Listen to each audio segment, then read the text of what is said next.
मित्रांनो, हनुमानजी ब्रह्मचारी होते असे आपण सगळे मानतो, पण तुम्हाला माहिती आहे का, एक असं मंदिर आहे जिथे हनुमानांसोबत त्यांच्या पत्नीची मूर्ती देखील आहे. ते मंदिर आहे तेलंगणामधील खम्मम डिस्ट्रिक्टमध्ये. आज आपण यामागचं सत्य जाणून घेणार आहोत. हनुमानजी सूर्यदेवांना आपले गुरु मानत होते. सूर्यदेवांकडे 9 विद्या होत्या ज्या हनुमानांना शिकायच्या होत्या.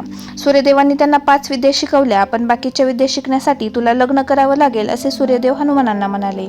सूर्यदेवांनी त्यांना लग्न करण्याचा प्रस्ताव मांडला. सूर्यदेव म्हणाले, माझी मुलगी सुवर्चला अतिशय तपस्वी आणि तेजस्वी आहे.